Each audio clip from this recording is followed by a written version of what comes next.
Assalamualaikum warahmatullahi wabarakatuh. Alhamdulillah wa syukrulillah, la haula wa la quwata illa billah. Assalatu wassalamu ala rasulillah Muhammad ibni Abdillah, amma ba'du. Anak-anakku, adik-adik semuanya, anak-anakku semuanya, alhamdulillah pada kali ini kita masih diberikan kesempatan untuk melanjutkan pelajaran kita, tadabbur, tafakuh kita ya, ta'amuk kita, tadzakur kita. Jadi kita senantiasa berusaha merenungkan, memahami, memperdalam, mengingat-ingat dari apa yang menjadi tuntunan agama kita. Karena sekali lagi kita yakin hanya dengan menjalankan tuntunan agama dengan baik, maka kita hidupnya itu akan semakin bermanfaat. Apa atau tujuan orang hidup itu? Khairun nasi anfa'uhum linnas, sebaik-baik manusia itu yang bermanfaat bagi manusia yang lain. Sehingga kita berharap, kita belajar, kita dilatih, kita mempersiapkan berbagai macam, itu tujuannya agar kita itu kelak menjadi orang yang bermanfaat. Karena manusia itu bukan kayak hewan. Kalau hewan itu ya makan minum untuk kesenangannya sendiri. Walaupun dia digunakan oleh manusia itu karena dia nggak tahu diperalat itu. Maka orang-orang kafir yang hidupnya hanya untuk makan, ya maunya ada prinsip hidup untuk apa? Untuk makan, untuk hura-hura, untuk menikmati. Dalam Al-Quran ya'kuluna wa yatamatta'una kama ta'kulul an'am. Orang-orang kafir itu makan dan menikmati itu seperti makannya binatang. Nah, kita tidak. Kita berharap semoga makan yang kita makan ini, perbuatan yang kita lakukan, semuanya akan menjadikan kita manusia yang makin baik. Karena manusia terbaik khairunas anfa'uhum linnas, yang bermanfaat untuk manusia lain. Ciri bermanfaat, kalau kamu nggak ada ditanyakan, saudara ini di mana ya? Kok ini kenapa kotor ya? Pasti dia nggak ada. Oh ini kenapa nggak rapi ya? Pasti dia nggak ada. Jadi orang-orang yang memberikan manfaat itu, kalaupun sedikit tidak ada, itu akan dicari. Kamu besok kalaupun menjadi tua dan orang yang kemudian sudah hidup bermasyarakat, maka kalau kamu nggak ada pada ditanyakan orang, itu artinya keberadaanmu itu dinantikan, diharapkan. Tapi kalau ada orang selungo sak karepmu, ketok ra ketok, datang nggak menggenapkan, pergi nggak mengganjilkan, alias nggak ada manfaatnya, wujuduhu ka'adamihi. Kalau dalam bahasa Arab dikatakan itu, keberadaan dia itu seperti tidak adanya dia. Ada dia atau tidak, nggak ada bedanya. Naudzubillah min dzalik. Jadi kita menjadi orang yang kalau ada orang mensyukuri, kalau nggak ada dicari-cari. Nah itu ciri orang yang memberikan manfaat dalam hidup. Nah, kita akan bersama-sama pada kali ini untuk bertadabbur terkait dengan bahayanya rezeki haram. Jadi kalau dalam Islam ya, rezeki yang baik, rezeki yang halal itu akan mempengaruhi keberkahan. Kalaupun dimakan, dia akan menjadi energi, yang energi itu positif, melahirkan perbuatan positif.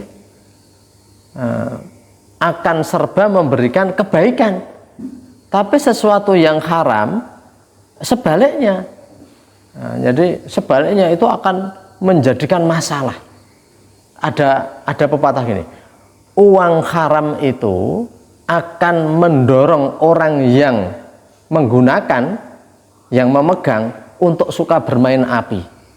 Apa artinya? Suka menyerempet-nyerempet bahaya. Jadi kalau ada anak didik kok sulit diatur, diajak baik nggak mau, itu harus dikoreksi juga. Itu bukan masalah kurikulum. Pendidikan sekarang ini pada berantakan bukan hanya masalah kurikulum atau fasilitas sekolahnya, atau sekolahnya nggak ada pintu gerbang. Ya itu semuanya penting. Itu semuanya penting. Tetapi sebenarnya secara spiritual, secara ruhaniyah di dalam Islam itu harus dilihat. Dari mana anak-anak itu dapat duit? Dari mana anak-anak itu makan? Dari mana orang tuanya itu memberi dia rezeki? Kok bisa jadinya anak-anak yang kayak gitu? Kok bisa anak yang melawan orang tuanya, malah ada yang bunuh orang tuanya? Itu yang harus kita tanyakan, kok ada begitu ya anak ini? Diajak baik kok malah tidak mau. Nah itu kita bertanya. Nah, maka kembali ke tadi ya, itu pentingnya. Jadi itu bukan masalah kurikulum, pendidikan carut marut itu. Kenapa sering dikatakan banyak anak didik itu yang akhlaknya rusak, mentalnya rusak, dan sebagainya. Yaitu kalau mau kita lihat, jangan hanya lihat fasilitasnya saja, tapi juga dilihat dari mana dia makan, dari mana apa yang dia pakai itu. Halal dan haramnya itu penting itu. Jadi itu demikian. Jadi dalam hadis itu dikatakan begini. Ini ya hadis sahih itu, kullu lahmin nabata minal harami fannaru aulabihi. Ada yang mengatakan nabata, ada yang umbita. Kalau umbita itu ditubuhkan. Jadi kullu lahmin, setiap daging, umbita minal haram. Kalau umbita itu majhul ya. Jadi setiap daging yang ditumbuhkan dari hal yang haram. Tapi bisa juga, ada juga yang teksnya itu kullu lahmin nabata, setiap daging yang tumbuh minal haram, dari barang haram, fanaru aulabihi, neraka itu lebih berhak untuk untuk menyambut dia gitu. Jadi boleh umbita atau nabata, ada paling tidak ada dua versi.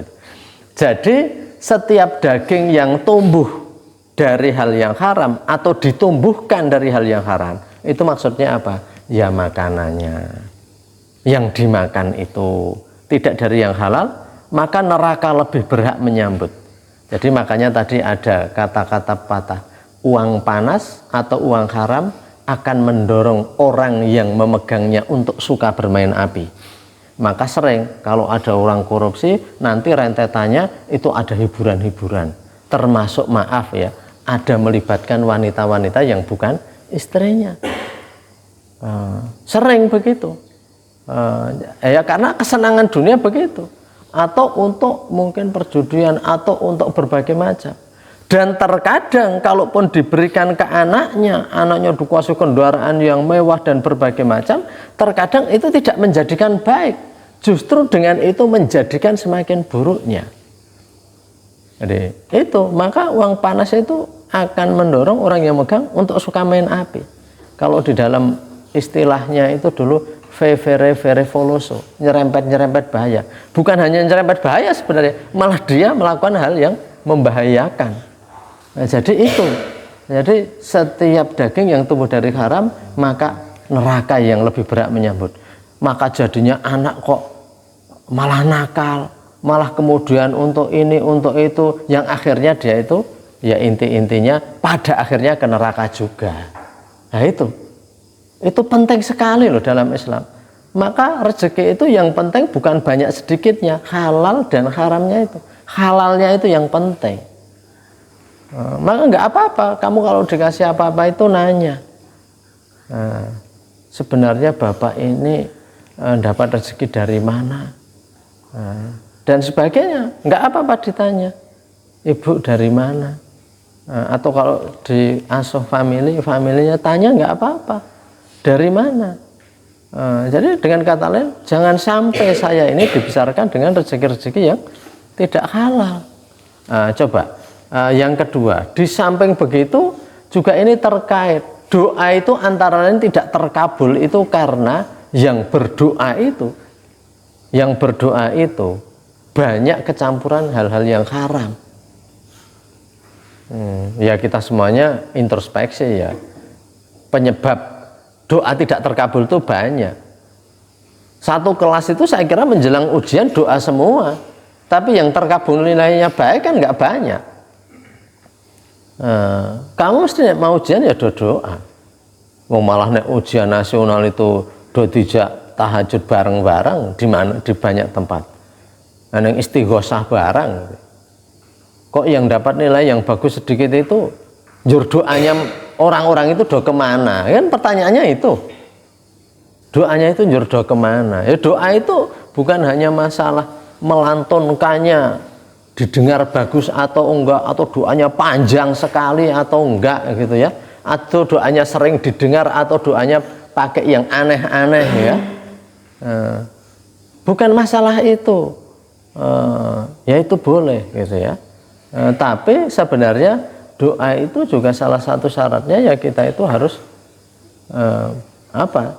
senantiasa dibesarkan dengan barang yang halal. Nah ini dalam hadis arba'in, saya mungkin yang kalian yang awal dulu sempat waktu saya ngajar hadis arba'in ya. Jadi dalam hadis arba'in itu kan ada sabda Rasulullah terkait ada diceritakan ada seseorang yang bepergian jauh.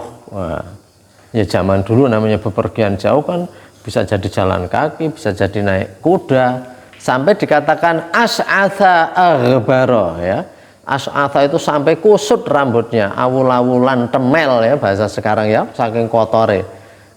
Aghbara penuh ghubar, debu. Nanti berdebu, wah mungkin badannya dilihat ya debu, mukanya juga kotor karena debu perjalanan jauh.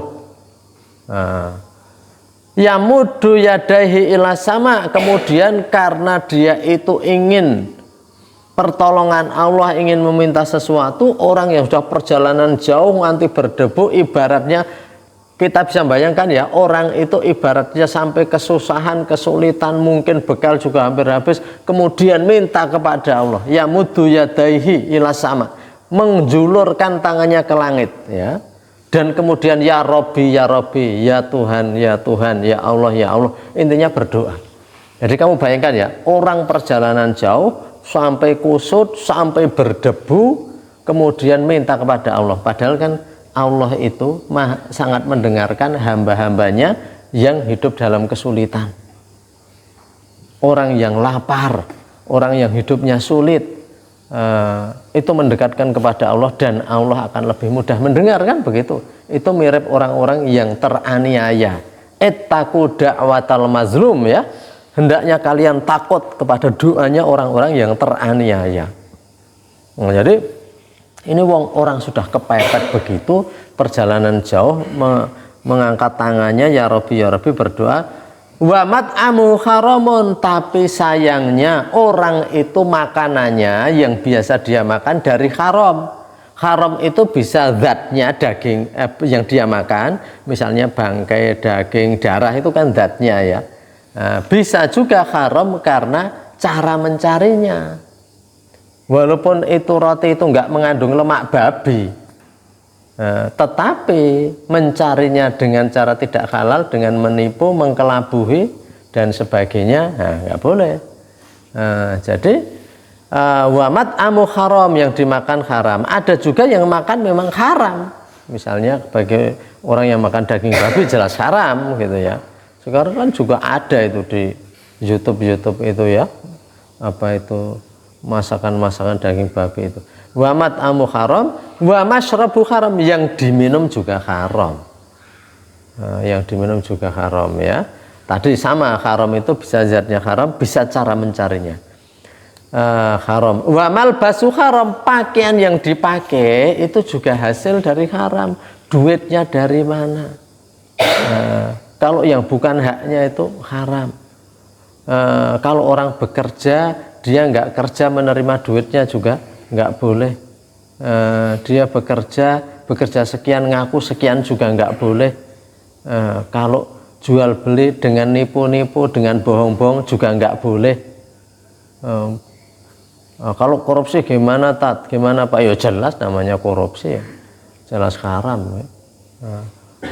Jadi wamal basu haram, wa ghudhiya bil haram, dan dia itu dipenuhi ya, diberi makan bil haram, dengan haram.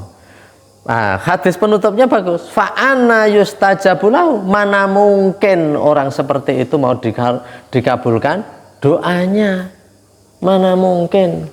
Fa'ana yustajabulahu, Mana mungkin doanya akan dikabulkan kalau dia saja apa-apanya dari barang yang haram. Maka dari itu kembali ke tadi, haram ini menjelma menjadi banyak hal. Intinya akan menjauhkan manusia dari hidup yang berkah. Kalau berkah itu barangkali saya beri contoh ya, kamu nasi itu kalau berkah, kamu makan, kamu merasa enak badannya, kamu kemudian semangat bekerja, kamu bisa menjalankan yang baik-baik, hasilnya juga baik. Tapi kalau yang nggak berkah, kenyang itu jadinya dia hanya punya tenaga, mungkin bicara yang nggak benar, atau mungkin main-main yang nggak jelas. Kan banyak orang-orang yang punya uang, punya apa, hanya untuk nongkrong-nongkrong.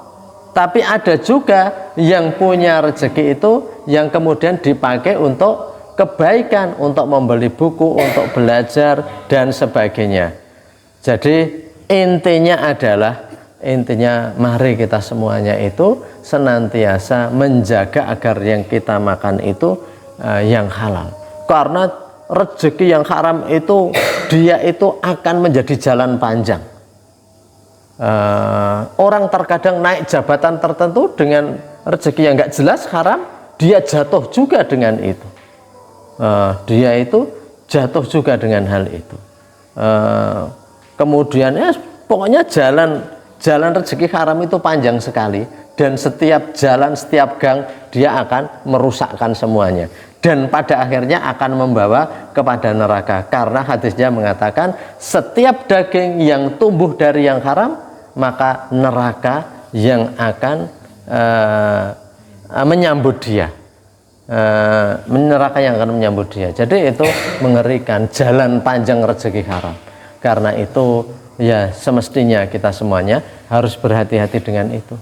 Kita peduli, nggak apa-apa kalian menanyai orang tua atau family yang ngasih ke kamu ya, ini dari mana. Yang jelas, yang penting itu halal. Jadi insya Allah itu yang bisa saya sampaikan. Ada khilaf mohon maaf. Wallahu a'lamu bishawab.